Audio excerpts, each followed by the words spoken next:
Tuesday, January 17th, 2012. This is the Panel Pals Comics Podcast. I'm Leo. And I'm Michael.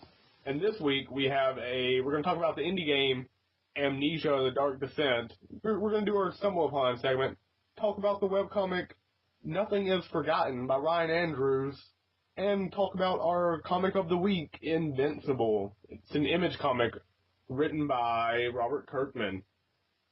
Alright, so Michael, this has been a pretty big week so far, hasn't it? Yeah, it's been a pretty crazy week. This week we got in touch with this group of comic reviewers called the Real Comic Guys, and we're working with them now. We're going to be their podcast contributor, so that's pretty awesome. We're gonna post some content on their blog as well as ours, and so you should definitely follow them on Tumblr, realcomicguys.tumblr.com, and they seem like they're really cool guys. I mean, today one of them emailed me. Steve emailed me, and he said that he's going to try to get us a interview with a webcomic creator, which would be amazing, wouldn't it? That would be the best. Like, that would be the most famous person we've probably ever talked to, you know? I don't think I've interviewed anyone for anything ever. Yeah, I know. It's kind of awesome, kind of crazy. But I think working with them is going to be good for both of us, don't you, Michael? It would certainly be an experience. Yeah, I mean, it's going to be fun no matter what, I think. But yeah, today was my first day of work, and so that was kind of interesting. I worked for, 7 hours? Yeah, 7 hours. And so, hopefully, this will be something that sticks around for a while. This should be interesting. What about you and your pigeon, Michael? How about that? Well, we're still getting started back at classes this week, and my pigeon actually isn't doing so well. It is losing weight very fast. What? No! Yeah, so I'm kind of worried about it. We let our lab person know, and hopefully he won't die. I would be really, really sad if your pigeon died. Like, you don't even understand. I don't think he's dying because he puts up one heck of a fight every time I try to pull him out and weigh him. Yeah. He's definitely the feistiest pigeon in the room, so I don't think he's dying. I just think he's on a diet or something. Maybe he's just really stressed about new people and everything. That's it. I mean, it could be. I'm stressed out by new people. Yeah, I know you do. I get stressed out by everyone. I know you do. Oh, in case you people out there don't know, I'm extremely antisocial. Yeah, a little bit. This is therapy for me. It is kinda in a way because Michael thinks to himself before we record every podcast that people he does not know are going to listen to him, and hopefully people are listening. 'Cause that'd be awesome. But yeah, all right. Do you want to move on to the indie game, Michael? Let's do it. All right. So Michael and I downloaded last week? I think so. Last weekend or something. Yeah, something like that. We downloaded this demo for Amnesia: The Dark Descent. And it's a great demo. It's free on Steam. But, this is my idea. Yeah, it was Michael's idea. But games really stress me out for some reason, like certain games do. And this game, I could not even complete the demo. I was that stressed out about things. It was making me jump. It was freaking me out. So great. We both played it at the same time, and it starts off it starts off scary. Kind of. Yeah, you wake up in this castle and you don't know what the F's going on. And we're topping each other the whole time, and yeah, we're on Skype messaging each other as we played. And I had some pretty good ones oh F, there's a monster, what the F's going on? F this so much, no. And it was just it stressed me out really badly. Michael finished though. I just casually went from room to room, searched for everything. The scariest part about it is when you don't know when something is near you. Yeah. Not knowing. Your mind is the real enemy when you're playing the game, your own mind. Not knowing where stuff is. Yeah, because you just get so immersed in the game and it just freaks you out. It's very immersive, so it's definitely a demo worth getting. I hope to get the game itself one day because it looks amazing. Yeah, I could never play the full game. I wouldn't just no, I would not be able to do it. when you cut it on, it recommends you wear headphones. Definitely wear it with headphones because you can hear everything around you. Like you're walking on a hallway, you hear something skittering right behind you. Yeah, and then you just hear like screams coming from another room or like from down the hall, and it just freaked me out. And like a door might open on its own, and your character will jerk and look at it. So it really makes you feel like you're in the castle. No, okay. I just want to make this point. I'm not a sissy. I don't know why. This game freaked me out. Michael, back me up on this. Leo's not a sissy. Leo's very tough. Thank you. I appreciate that. That's why I think it's completely hilarious when he's freaking out about the game. Yeah, you got a good laugh out of it. You got a very good laugh out of it. Leo would be more likely to explore a real-life, quote-unquote, haunted house than anyone else would. Yeah. We kind of did that one time, and I wanted to crawl in the window, but no one would let me. The girls were being sissies. Yeah, no one would let me crawl in the window of the quote-unquote haunted house. I don't really think it's haunted. I think it's just like a hobo that lives there or something. That would probably be even scarier. Oh, that would be really scary, a hobo living in that building. Oh. And then we bust up in on them, and that'd be terrifying. Now my whole family thinks I go ghost hunting and that I brought home a demon. I'm not joking. There's been a rumor going around in my family that I've been going around looking for demons and stuff. But Michael, you don't play with demons. You don't mess with fire. Oh, Zach. He'll never listen. He'll never know. Let's hope. Yeah, oh well, if he does. If he does, he'll get a laugh out of it. I sure hope so.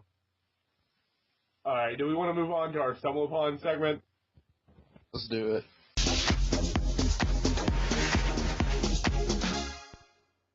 Every day I'm stumbling. Alright, so for our first article this week, for our StumbleUpon segment, we've got the world's first hybrid shark found off the coast of Australia. No, that's ridiculous, because apparently up until this point there have been no recorded sightings or, captures of a hybrid species of shark. But this is a hybrid of a blacktip shark and the common blacktip, or the Australian blacktip and the common blacktip. And apparently the hybrid has a larger range than the other two, and so they're like, oh, maybe it's climate change related. But that's just scary, that the sharks are interbreeding now. You know? That is kind of scary. Like, how genetically apart can they breed together? Like, you know what I mean? Like, yeah, can like a hammerhead and a great white breed, or do they have to be like really, really similar? They probably have to be really. I mean, that'd probably be real similar because these are two different species of blacktip. Yeah, but you wouldn't think a lion and a tiger would really be able to breed. That is kind of true. That is kind of true.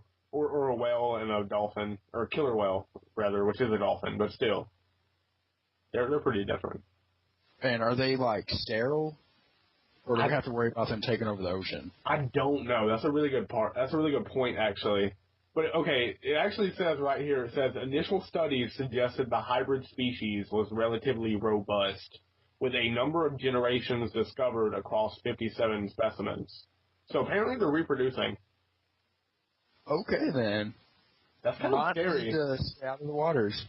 Yeah, never going to Australia, ever. Well, Australia's already, like, the continent that actively tries to kill everything else on the continent. Pretty much. Aren't there, like, the most shark bites in Australia more than anywhere else? Probably. I know they have, like, the most poisonous snakes or something. I mean, everything's just trying to kill everything else, basically. They've got the funnel web, too, don't they? Oh, yeah, those are scary. They just got... Don't go to Australia. They're deadly. Yeah. I mean, I don't know why people live there. I really don't. I mean, I'm sure it's an awesome place to live, but there's just too many things that want to kill me. I would never live there. Ever. I mean, I don't know. But yeah, world's first hybrid shark. Watch out, people in Australia, if you're listening. Which you probably are not. Because let's be honest. Alright, so let's move on to our next article.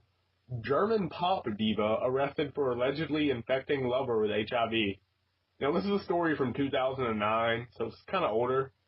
But yeah, a singer of Germany's most successful girl band has been arrested on suspicion of causing grievous bodily harm by infecting a partner with HIV.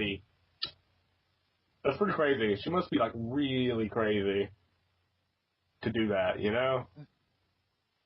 The only thing I'm thinking of right now is what would a German girl band sound like? Did you ever hear of Tattoo? Like, they were Russian, but it's kind of close, I imagine. No. Because German is such a guttural language. I just can't hear it in my head. Like, what would that sound like? I'm going to look this up after the show. Okay. Yeah, I mean, I took German in high school for 2 years. I know what you're talking about. It said, but yeah, she's apparently a mother of one already. Okay. I wonder if that kid has AIDS. Or HIV, rather. That'd be really sad. It really would, because kids with AIDS usually don't live past, like, 12 or 15. Yeah, I wonder why she infected that guy. It doesn't really say. Is she being charged with attempted murder or what? It says that she was being held because of the urgent suspicion that the accused had unprotected sexual intercourse with 3 people in the years 2004 and 2006 without telling them that she has HIV. Oh, it says if found guilty, she could face up to 10 years in prison. I'm pretty sure I saw a Law and Order episode like this. Really? You watch way too much Law and Order. You watch way too much Law and Order. But yeah, so apparently 10 years in prison if she's convicted. We need to figure out if she was convicted. I need to know. I know. We're looking this up after the show. Okay, here's another story from Germany, Berlin, in fact. Brothel goes green with bike discount. Yeah. So a Berlin brothel offers a discount to patrons who arrive by bicycle or public transportation. It's kind of crazy. Germany just seems like a weird place now. I'm pretty sure this is like the 3rd or 4th article that we've had about Germany. Germany's always been a weird place. Yeah. I mean, I guess just after the unification of Germany and the Berlin Wall going down, they just went crazy. You know? There's some crazy Halloween costumes. Really? I've never seen that. You should look them up sometime. They're pretty great. In a terrible way. Okay. Now I'm kind of scared. Yeah, like, but what were we talking about, brothel? Yeah, a brothel who gives a discount for people who ride bikes or use public transportation. So I'm guessing brothels are legal in Germany? Apparently so. Didn't we have another German brothel story once? Yeah, maybe brothels and prostitutes are like different parts of the law, maybe.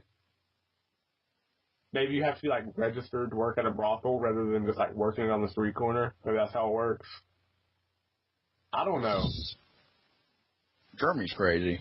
Yeah, but yeah, so they get a discount, they ride a bike. How hard up for money do they have to be if they're offering discounts for stuff like that, you know?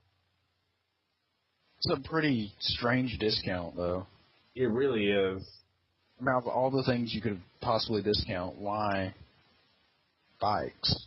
Because it's green, Michael. Why not? It saves the environment. Duh. I mean, why else? I mean, I feel like it should be something that also benefits the brothel. That is true. I can see your point there. That's a good point. Alright, so for our last article, Illinois lottery checks bounced for 85 winners. Now, this is from about a week and a half, 2 weeks ago.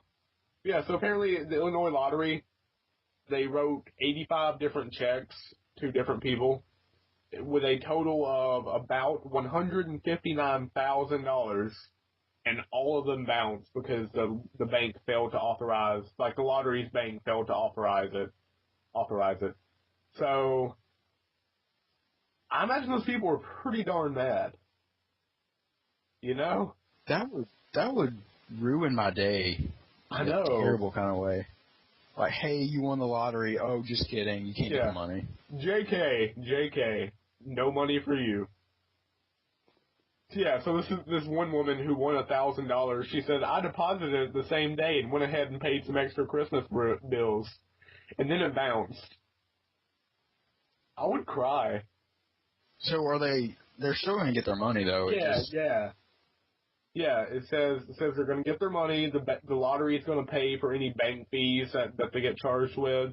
And they're also sending free scratch-off tickets to the people who were affected. Okay. So they get their money, they get their bank fees paid, and they get more lottery tickets. That's good, but I'd be freaking out. Yeah, I know. It's just like, I won $1,000 and it's gone. What happened? I would be so mad about that. You don't even understand.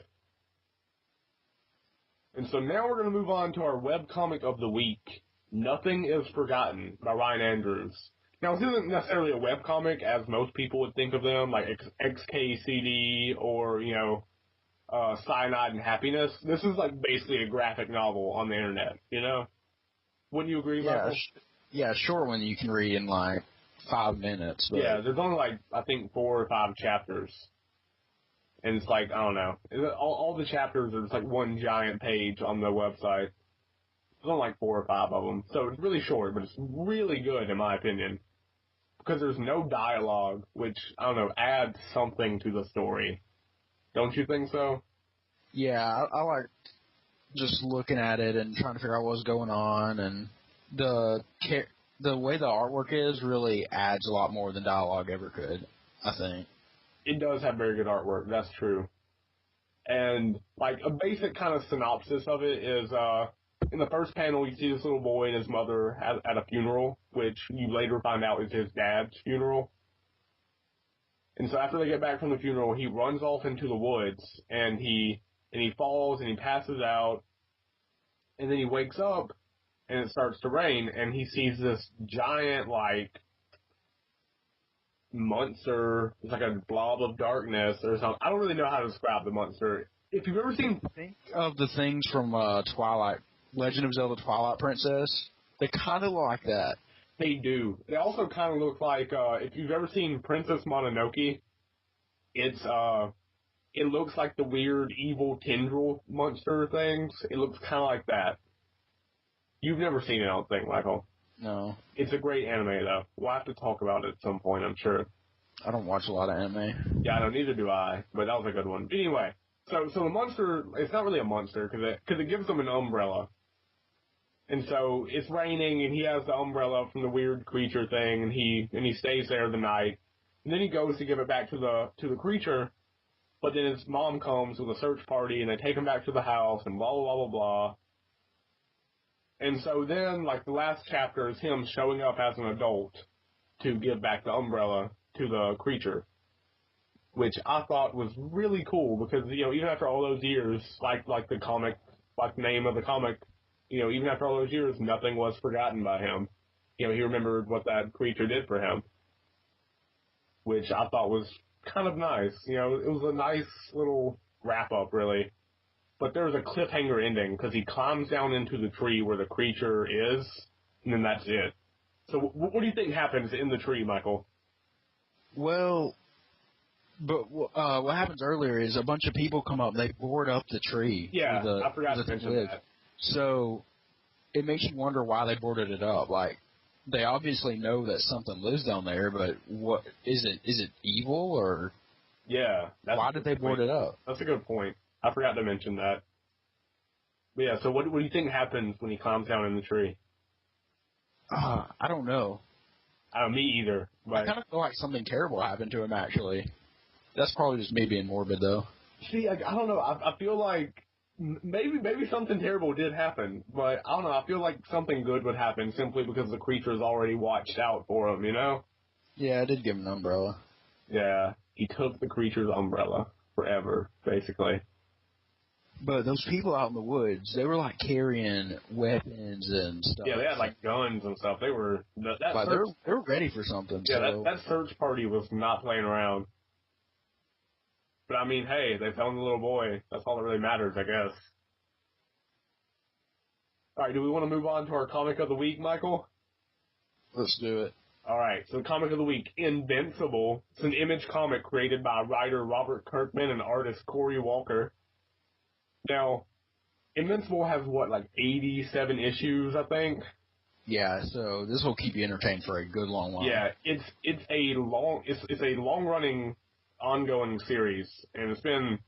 I think it started back in like 2003 or something. Like Robert Kirkman does not play around when he starts series, you know, because he has that and The Walking Dead. They've both been doing for like 8 or 9 years. But Invincible was one of our favorites, isn't it, Michael? I love it. Yeah, it's probably like my second or third favorite comic. It's such a great comic. Like, it starts off and it seems like it kind of feels like it's generic and kind of kiddified, and then stuff gets real. Like, people start dying, blood starts flying, and a lot of blood. Heads get lobbed off, and yeah, it gets real quick. It gets really good really fast. Yeah. So if you start it, stick with it, and you're gonna keep wanting to read it. Yeah, because like basically Invincible, the title character, he's a teenage superhero, and his dad is the alien known as Omni-Man, who's basically Superman. He has all the same kind of powers, you know, super strength, he can fly, all that good stuff. And so he's the son of Omni-Man, so he's half human, half alien, and he has superpowers too, and so he becomes invincible. And the first, probably 10 or so issues are really just, like, him kind of discovering his powers and stuff. Mm-hmm. And, like, that's kind of slow-paced a little bit. But then, like Michael said, it gets really amazing, like, really great, just really quick. Stuff starts happening that you never even expected. Do we want to spoil anything, Michael? I don't think we should spoil, like, the big thing, you know? Yeah, that is true. But I think we should talk about the things that give it give it its special charm that it has. Yeah. Sorry, you go ahead. Okay, like for example, when he first discovers he's getting powers, like he threw this bag of garbage, but he accidentally threw it way up in the sky, and you just forget about it. And then, what is it, 10 to 20 issues later? Yeah, it's just, months later, a year later in the comic publishing, timeline. Where does it land? In London? Yeah, I think so. And this happens, all through the series.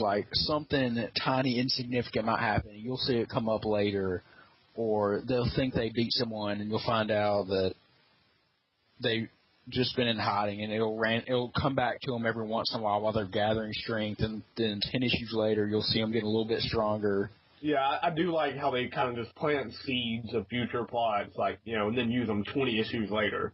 I really like that. So they've got it all planned out. Yeah, Kirkman, oh, I love Kirkman. Michael and I love him so much.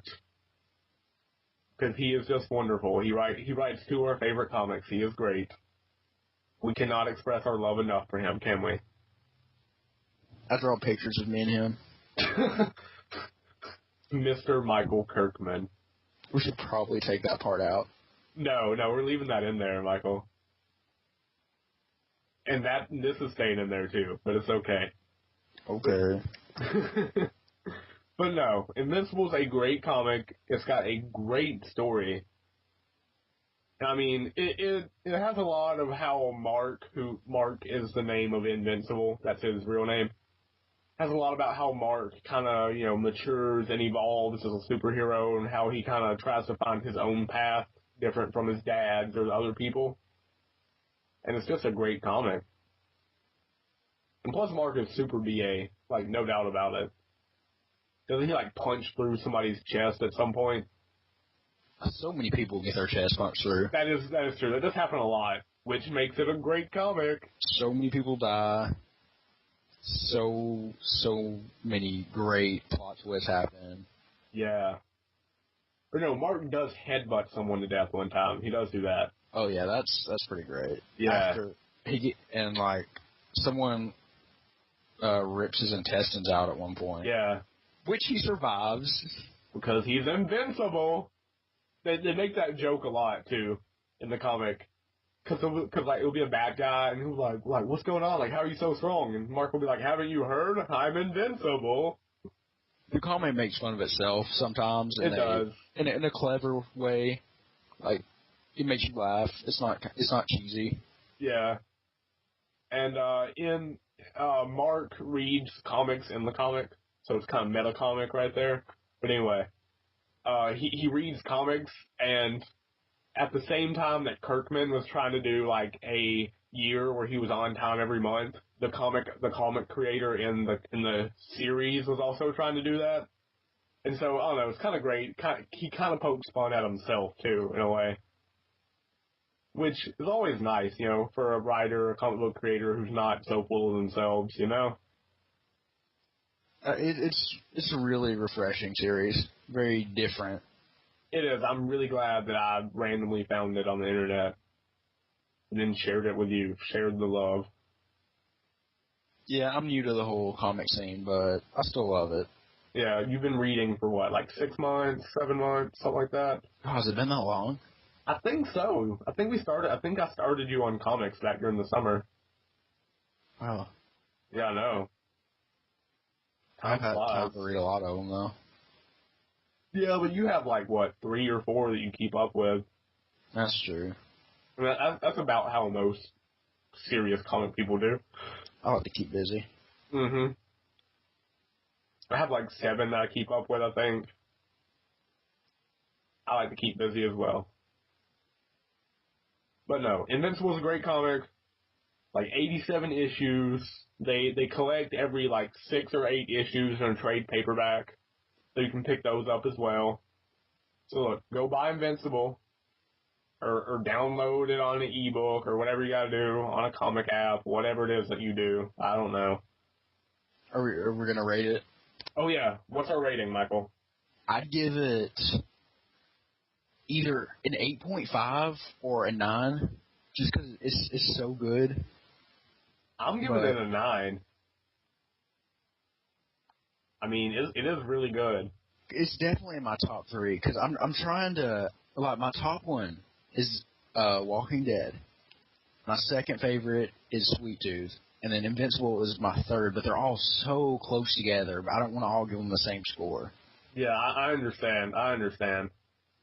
So, yeah, I'll give it a 9. There's not much they could do to make it any better. Yeah, no, like, it's a great comic. It's almost perfect in our eyes. Yeah, so a 9 across the board for Invincible. It's a great comic. Everybody go check it out. It'll be worth it, believe me. It'll be worth it. All right, so Michael, do we want to kind of wrap up the show now, since we're done with all of our segments? Sounds good to me. All right, so let's see. We had like 12 new visitors yesterday to our blog, which is a big deal for us because we only get like 20 a day anyway. We'll have to keep an eye on the analytics. We'll see like a little big spike in visitors, and we get all excited. We have like 6 different ways to find out who visits our blog and downloads our podcast and stuff. We care that much. Yeah, that's all we do. We just check stuff every day, all day. That's all we do. But, I mean, it's been a pretty big week for us. It really has. Like I said, we joined the Real Comic guys. Check them out. They have some cool stuff. There's like 6 different guys now that do it, that, write reviews and whatnot. I mean, they're pretty cool guys. I think it'll be fun to work with them. And as always, we're gonna make a plea for love, because honestly, we need love for our podcast. We need people to love us. So email us at panelpalspodcast@gmail.com with anything that you want, with a question, with comments. If you think my voice sounds funny, email me that too. If you want to point out my lisp, I don't care. Just email me. Follow us on Tumblr if you have a Tumblr. panelpalspodcast.tumblr.com. If you've got a Twitter, follow us on Twitter at panelpals. Am I leaving anything out, Michael? Sounds like you pretty much got it covered. Oh yeah, we're trying to get on Stitcher, but that is not working out well for us. Technical issues. Out the butt. Like, I uploaded the stuff and it worked for like 5 minutes. And then she was like, oh, I'll upload the rest of your episodes. And then it stopped working entirely. And so our support girl has just not gotten back to me about what's going on. But when it does, when she does, and she gets this all figured out, we will tell you that we're on Stitcher, and then you can go listen to us. But remember, oh yeah, and we're still doing the name Michael's Pigeon contest. It may not be around for long. It's losing a bunch of weight. Who knows? Yeah, your votes keep my pigeon alive. Yeah, that's why he's losing weight, because no one loves that pigeon except for Michael, and that's just not enough. Yeah, so name Michael's pigeon. Name it wherever you want. Just email us or something, or tweet at us, or text me or Michael if you know us. I'm fine with that too. I'll take what I can get, people. I'll take what I can get.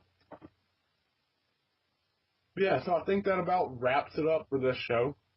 Thanks for listening, people who downloaded the podcast. Thanks for listening. We appreciate it so much. I'm Leo. I'm Michael. And that's it for us this week.